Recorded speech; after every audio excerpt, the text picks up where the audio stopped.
What if I told you that everything you've been taught about finding your purpose is wrong? That it's not about chasing passion, obsessing over achievements, or waiting for some magical moment of clarity to hit you? No, it's something far simpler and much more profound. Here's the truth. Your purpose isn't out there waiting to be found. It's forged in the fire of your daily actions, shaped by how you handle life's chaos and challenges. And the Stoics, those ancient philosophers who thrived on logic and resilience, understood this better than anyone. They believed that purpose isn't discovered, it's created, step by step, decision by decision. Intrigued? Stick around, because in this video, I'm going to share how Stoic wisdom can help you carve out a life that truly matters. These aren't just abstract ideas, they're practical, actionable lessons you can use right now to navigate uncertainty, embrace adversity, and align your life with what really counts. If you're tired of feeling stuck, overwhelmed, or like you're constantly searching for something you can't quite define, this is the video you've been waiting for. Stay tuned. It's time to stop searching and start creating. Number 1. Embrace the chaos. Finding purpose in adversity. You know, life has this funny way of throwing chaos at us when we least expect it. Think about it. How many times have you found yourself saying, "Why me? Why now?" Maybe it was a missed promotion, a breakup, or that moment when the car breaks down on a Monday morning and it feels like the universe is conspiring against you.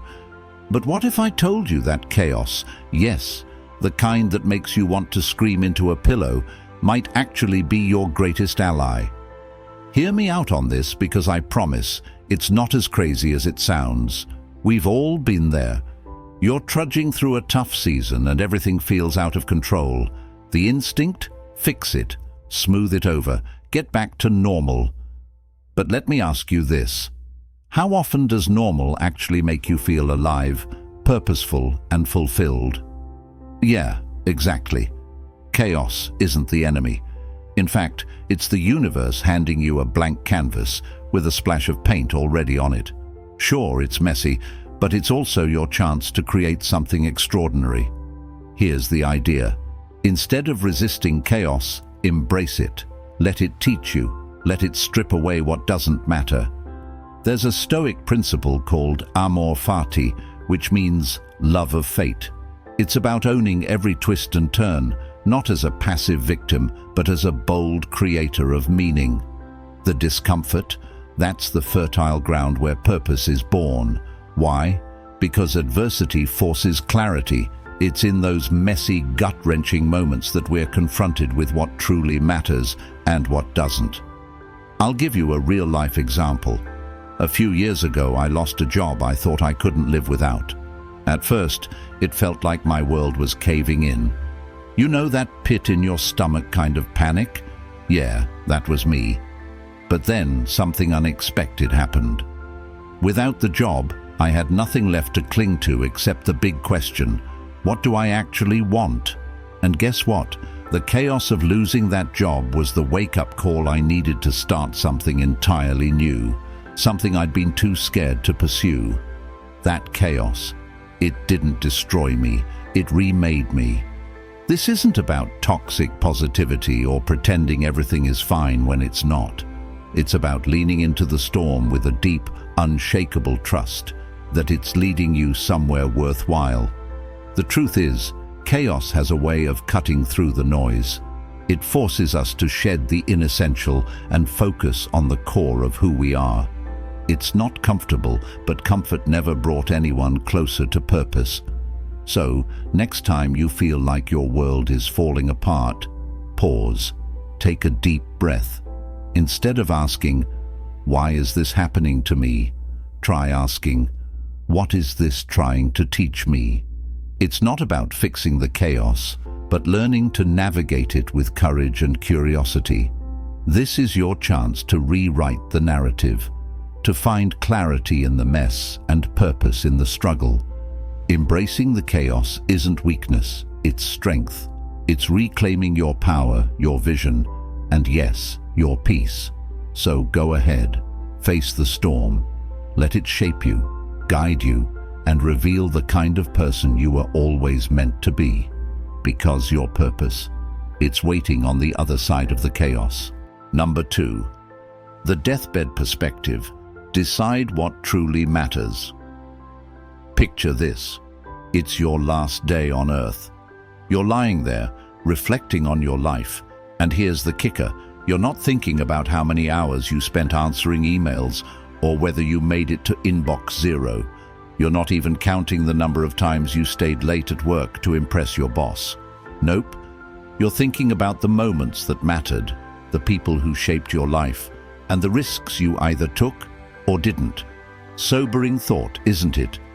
But before you click away because this feels heavy, stick with me. I promise this isn't a lecture on doom and gloom. In fact, it's the opposite. This is about clarity, purpose, and deciding, right now, what actually matters. We've all been caught in the trap of busy work, haven't we? The endless cycle of doing, achieving, and checking off boxes just to keep up.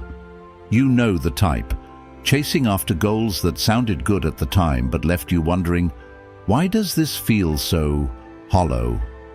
It's that quiet, nagging feeling like running on a treadmill that doesn't take you anywhere. I've been there too, and the truth is, most of us are too busy surviving the day-to-day to even think about what we're really building toward. Here's where things get interesting. What if you flipped the script? What if you took the perspective of your future self? Not tomorrow, you, or next year you, but end of the road you. I call it the deathbed perspective. And no, it's not morbid, it's liberating. When you imagine looking back at your life, the things that truly matter, your core values, your relationships, the experiences that made your heart race, become crystal clear. The noise fades away and you're left with a sharper sense of purpose. I know what you're thinking. Okay, but how do I apply this without spiraling into an existential crisis? Trust me, I've been there too. A while back, I was agonizing over whether to take on a huge work project that sounded prestigious but felt wrong in my gut. So I asked myself one simple question. Would this decision matter if I were at the end of my life? And just like that, the answer was obvious. It wasn't about the money, the recognition, or even the fear of missing out. It was about alignment, choosing the things that would make me proud when I looked back someday. I said no to the project, and guess what? The world didn't end. In fact, it gave me the space to say yes to something that actually lit me up. This isn't about throwing caution to the wind or abandoning responsibility. It's about reclaiming your power to choose. It's about cutting through the noise, the shoulds, and the societal pressures to focus on what really resonates with you. When you make decisions from the deathbed perspective, you start living intentionally. You prioritize connection over distraction, meaning over obligation, and impact over busyness. So here's my challenge to you. The next time you're faced with a decision, big or small, pause. Picture yourself at the end of your life. Ask, will this matter in the grand scheme of things? Will this make me proud? Will this bring me closer to the life I want to live? The answers might surprise you, and they'll definitely simplify things. This isn't about being perfect. It's about being present. It's about living in a way that honors your values, your vision, and your heart. This is your life, your one wild, unpredictable, beautiful life. Make it count. Because when the time comes to look back, you'll want to feel not just peace, but pride. Your clarity, your purpose, your legacy. It all starts with what you decide today. Number 3, quit more, focus better. Eliminate the non-essential.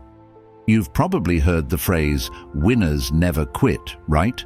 Sounds inspiring, sure, but let me throw a curveball at you.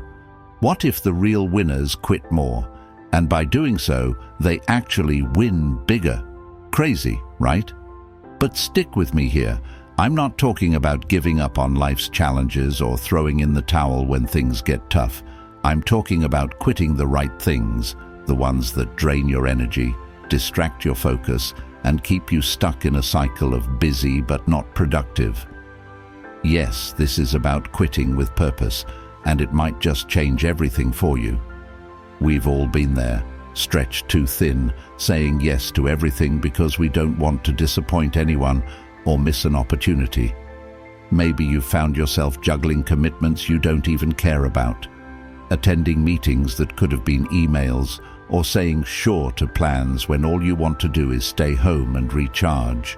You know the feeling, that low-level stress buzzing in the background of your life, convincing you that if you just do a little more, you'll finally catch up. Spoiler alert, you won't. Here's the twist. You don't need to do more, you need to do less, intentionally, strategically, and yes, ruthlessly. The key is learning how to quit the non-essential. Think of it as editing your life, like a writer cutting out unnecessary words to make the story sharper and more powerful. You're not giving up, you're creating space for what truly matters. Let me explain why this works. Our brains are wired for focus, but they can only handle so much.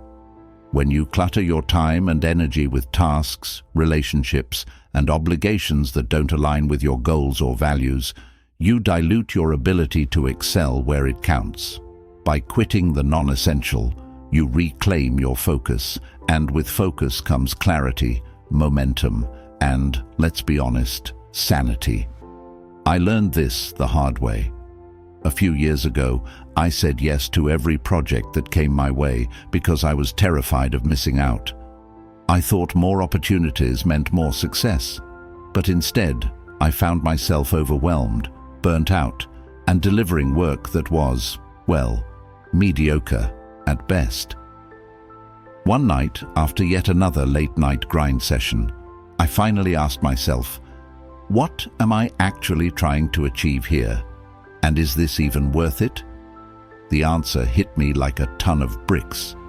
I didn't need to be everywhere, doing everything. I needed to focus on what I cared about most and let go of the rest. So I started quitting. I dropped a side hustle that wasn't fulfilling. I stopped attending social events out of guilt.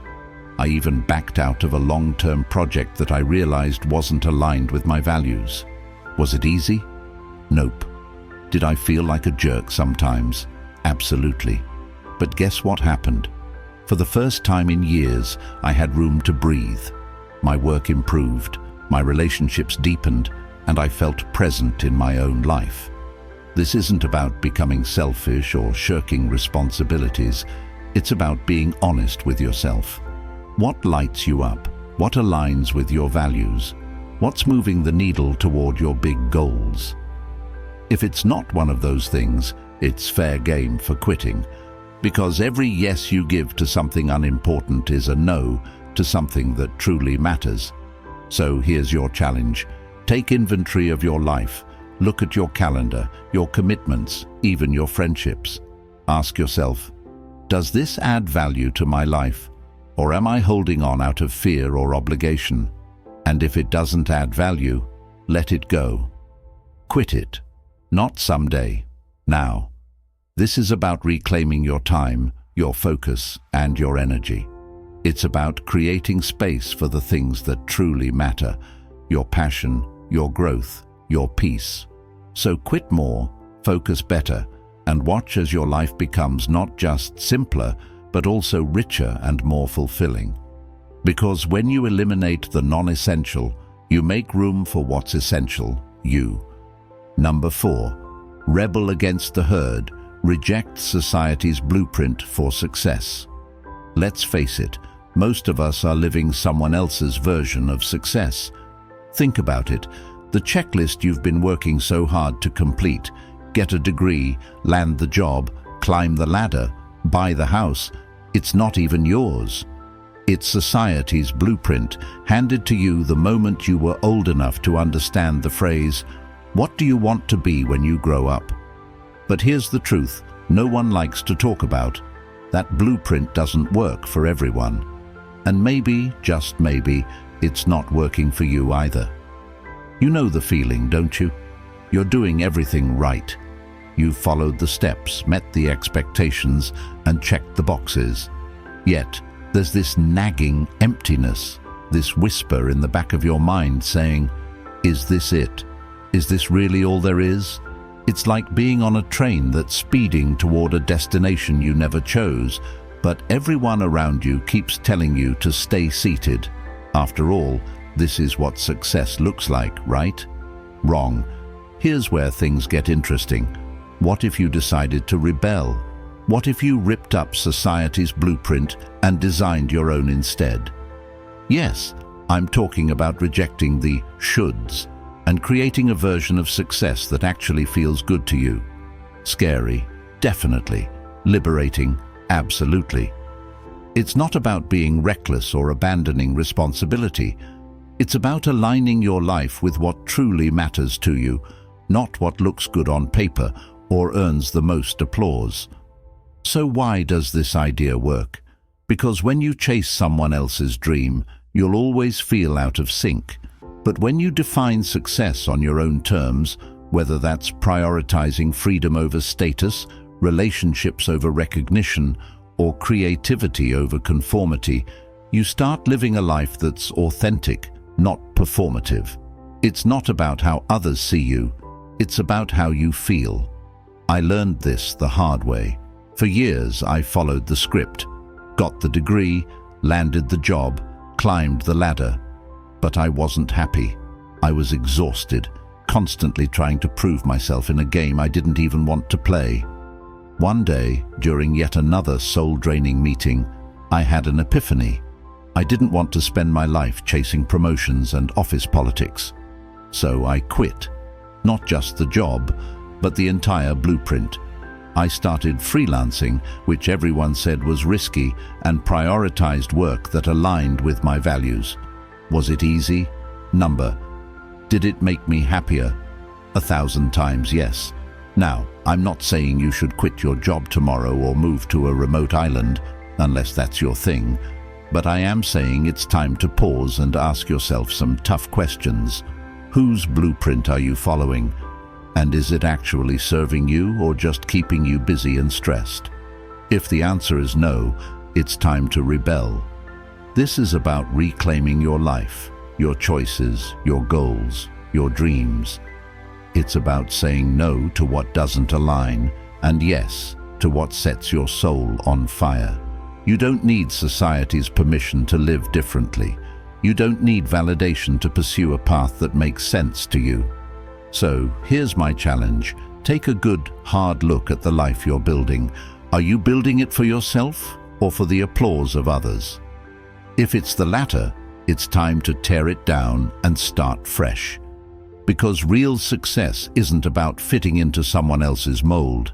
It's about breaking free and creating something uniquely yours. Rebel against the herd. Reject the blueprint. Define your success.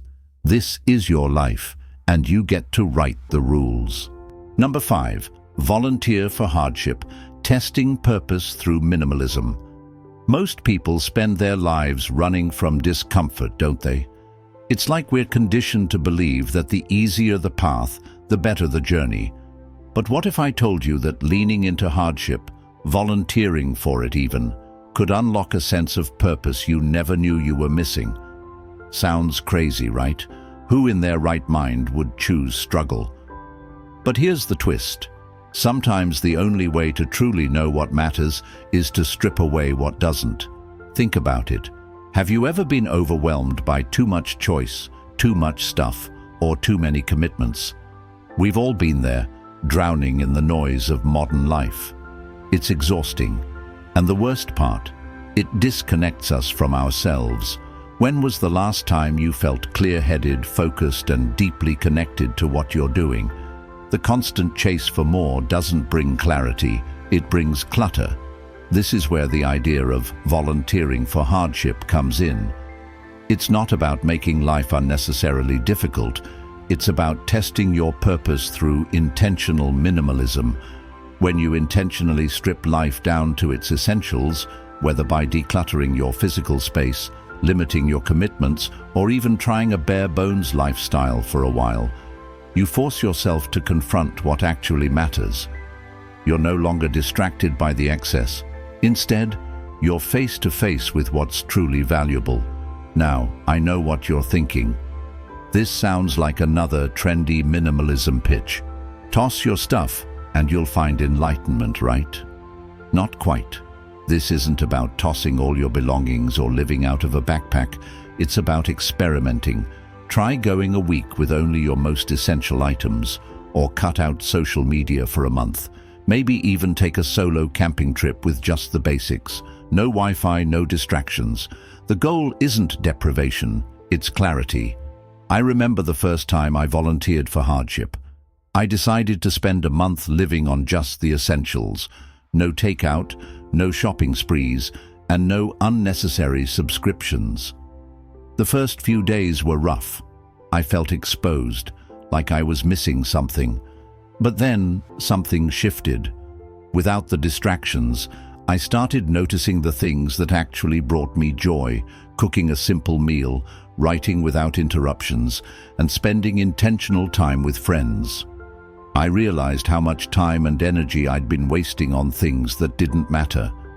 This experiment didn't just simplify my life, it transformed how I viewed purpose. By creating space, I could see what truly filled it with meaning. And here's the kicker. Once you've experienced life stripped down to its essentials, you gain the courage to say no to the unnecessary. You stop chasing trends, approval, and distractions because you've already proven to yourself what's important. This is about more than just decluttering or simplifying. It's about reclaiming your focus, your energy, and your time. When you volunteer for hardship, you're not punishing yourself, you're testing yourself. You're challenging the belief that you need more to be more, and in the process, you uncover what really drives you. So, here's my challenge to you. Take a step back and ask yourself, what am I holding on to that I don't actually need? What would happen if I let it go, even temporarily? Then try it. Maybe it's a week of digital detox, a month of mindful spending, or even a day where you unplug completely. Test your limits. You might just find that purpose doesn't live in the excess. It lives in the space you create when you let it go. This isn't about perfection. It's about discovery. Your space, your energy, your purpose. It's all waiting for you, beneath the noise. Are you ready to dig in? Thank you so much for watching. I truly hope this video gave you some clarity and insight into finding your purpose through the timeless wisdom of Stoicism. If you found value in this, please give it a thumbs up. It really helps the channel reach more people who might need this message. And don't forget to hit that subscribe button for more content on living with purpose, resilience, and intentionality.